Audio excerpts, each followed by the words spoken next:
तो हेलो दोस्तों, कैसे हो आप सभी। आज की इस वीडियो में हम कक्षा 9 बिहार बोर्ड प्रश्नावली 1A का क्वेश्चन नंबर 1 सॉल्व करने वाले हैं। तो आइए बिना किसी देरी के वीडियो को शुरू करते हैं। तो हमारा पहला क्वेश्चन है कि प्रत्येक पूर्णांक एक परिमेय संख्या है। पहले हम देख लेते हैं इसमें बताना क्या है। तो इसमें बताना है, किताब में आप लोग देख सकते हैं, इसमें हमें बताना है नीचे दिए गए कथनों में सत्य और असत्य कथनों की पहचान करें। तो 1 नंबर जो क्वेश्चन है कि प्रत्येक पूर्णांक एक परिमेय संख्या भी है। तो हमने इस क्वेश्चन को यहाँ पे लिख लिया है। यहाँ पे हमने लिख लिया है प्रत्येक पूर्णांक एक परिमेय संख्या है। तो चलिए इसे बनाते हैं। तो सबसे पहले इसके लिए हमें एक संख्या रेखा बनानी होगी। तो हम संख्या रेखा बना लेते हैं। संख्या रेखा अनंत तक जाती है और यहाँ पर बीच में कहीं हम 0 लिख लेंगे। उसके बाद बताना है कि प्रत्येक पूर्णांक एक परिमेय संख्या भी है। तो हम बताएंगे, तो यहाँ पे लिखेंगे -4, इधर माइनस होता है और उधर प्लस, -3, -2, -1। इसके बाद 1 2 3 4, 1 2 3 4 हमने संख्या रेखा बना लिया। अब हमें बताना है कि प्रत्येक पूर्णांक एक परिमेय संख्या भी है। तो प्रत्येक पूर्णांक एक परिमेय संख्या है, ये कथन सत्य है। यहाँ पर हम लोग लिख लेंगे सत्य। अब हम आपको बताते हैं कि ये सत्य कैसे है। तो अगर हम मान लीजिए 2 लेते हैं, तो हम 2 लेंगे तो 2 के बटा में 2 के बटा में तो 1 रहेगा।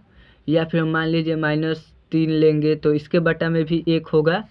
तो जिसके बटा में 1 होता है वो परिमेय संख्या होता है। तो इसमें से सभी के बटा में कुछ नहीं है तो 1 है ना, तो ये परिमेय संख्या हो जाएंगी। तो इसलिए ये सत्य है। अब बी नंबर क्वेश्चन। तो हमारा दूसरा क्वेश्चन है कि प्रत्येक भिन्न एक परिमेय संख्या है।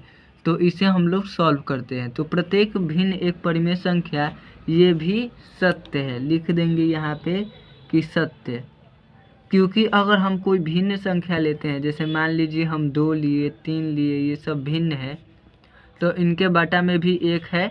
चाहे 2/3 लिए, 4/3, 4/5, कितना भी लिए, इनके बटा में भी कुछ ना कुछ संख्या है। तो यानी प्रत्येक भिन्न एक परिमेय संख्या है, ये भी सत्य है। अब हम बताएंगे सी नंबर क्वेश्चन। तो ये बात भी सत्य है कि प्रत्येक दिया है क्वेश्चन कि प्रत्येक प्राकृत संख्या एक पूर्ण संख्या है। तो ये भी सत्य है, क्योंकि एग्जाम्पल के लिए हम ले लेते हैं, प्राकृत संख्या है 1 2 3 4 5 और पूर्ण संख्या 0 1 2 3 4। तो ये सब अनंत तक, तो ये सब मैच कर रहे हैं, यानी ये सत्य है। अब हम बताएंगे डी नंबर क्वेश्चन। तो ये बात असत्य हो जाएगा, क्योंकि प्रत्येक पूर्णांक एक पूर्ण संख्या नहीं है। क्योंकि पूर्णांक संख्या 1 से शुरू होती है और पूर्ण संख्या 0 से शुरू होती है। यानी 1 2 3 ऐसे अनंत तक, और ये 0 से 1 2 3 अनंत तक, यानी ये नहीं हो पाएगा। अब हम बनाएंगे ई नंबर। तो दिया है प्रत्येक पूर्ण संख्या एक प्राकृत संख्या होती है। तो ये बात असत्य है, क्योंकि 0 एक पूर्ण संख्या है परंतु प्राकृत संख्या नहीं है, इसलिए ये असत्य है। अब हम बताएंगे एफ नंबर क्वेश्चन।